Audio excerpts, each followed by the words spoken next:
পুরনো সাইকেল বিক্রির জমজমাট এক হাট।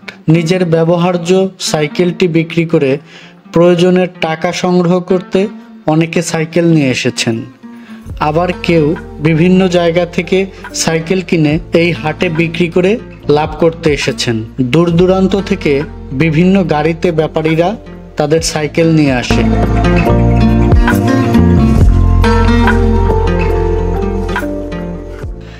এইমাত্র একজন সাইকেল কিনেছেন, তার কথা শুনি চলুন। সাইকেলটা আমি এই যে চাচার কাছ থেকে কিনলাম। সাইকেল আমি ঘুরে বেড়াবো, একটু সার টার নিয়ে যাবো, একটু মাঠে ঘাটে ভাত টাত নিয়ে যাবো, এই জন্যই কিনলাম। এই চুয়াডাঙ্গায় হাটটা হয়ে মোটামুটি এলাকায় বেচা কিনা বা ইয়ের দিক থেকে সব থেকে ভালো হয়েছে।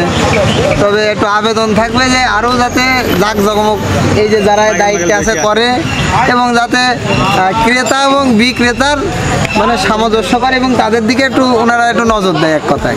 আর পরিবেশটা যাতে একটু ভালো করে, যাতে আরও এখানে জমজমভাবে এই হাটটা বসে, এই এলাকার মানুষ সহ আশেপাশে যারা মানুষ আছে এই হাট থেকে উপকৃত হয়। সাইকেলের এই হাটটি চুয়াডাঙ্গা জেলার মূল শহরের পাশেই অবস্থিত। চুয়াডাঙ্গা কুষ্টিয়া মহাসড়কে ছাগল ফার্মের ঠিক পাশেই এটি অবস্থিত। মুনফাসিলের জন্য তার বাবা হাটে এসেছে সাইকেল কিনতে।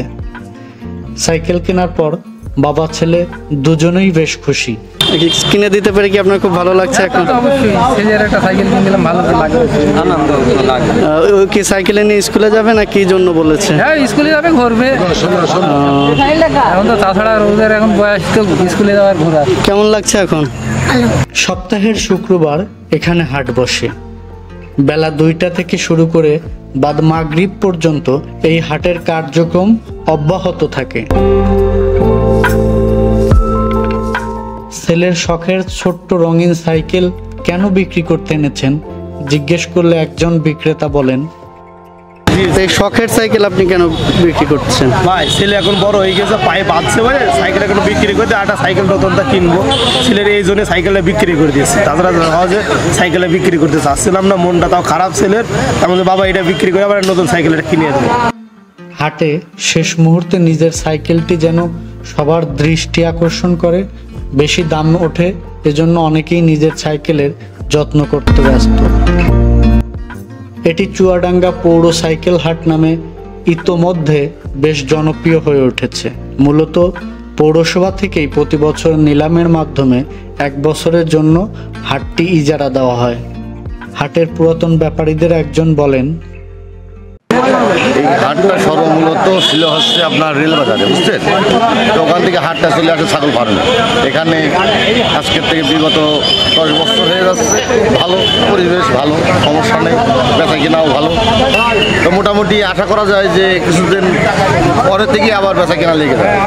মোটা যে লাগানো হয়ে যাচ্ছে মানুষের, এর পরবর্তীতে এই বেচা কেনা ফের শুরু হয়ে যাবে, ভালো বেচা কেনা। কত সালের দিকে এই হাটটা শুরু হয়? এটা আপনার হচ্ছে মনে করেন যে 2010-এর দিকে।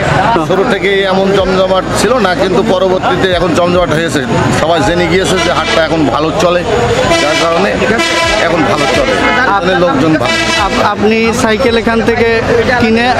আমি এখান থেকে কিনে নিয়ে যে মনে করেন যে সারা শুরু করে তারপর কারবাস ডাঙাতে বেশি, কারবাস ডাঙাতে কিনে এনে আবার আপনার হচ্ছে চুয়াডাঙ্গায় ছাগল ফার্মের এখানে এই হাটে বেশি। হাটের ইজারাদারদের একজন মেহির হাসানের বক্তব্য, চুয়াডাঙ্গা পৌরসভার ভিত্তিক একটা সাইকেল হাট। এটা চুয়াডাঙ্গা পৌর সাইকেল হাট হিসাবে পরিচিত। সাইকেল, রিক্সা, পাখিভ্যানের হাট এখন বর্তমানে সাইকেলের হাটে আছে। এটা প্রত্যেক বছরে পৌরসভার মানে অধীনেই প্রত্যেক বছরে একটা লিজ দেওয়া হয়। আমাদের হাট কর্তৃপক্ষ নিরাপত্তার সাথে ব্যাপারীদের এখানে প্রত্যেক সাইকেল খাজনা 240 টাকা। যদি ব্যাপারী কেনা বেচা করে তাহলে 150 300 টাকা। আর যদি ব্যাপারী কোনো ক্রেতার কাছে সাইকেল কেনে তাহলে 120 টাকা। আর যে ক্রেতা বেচবে সে 30 টাকা, ওখানে 150 টাকা।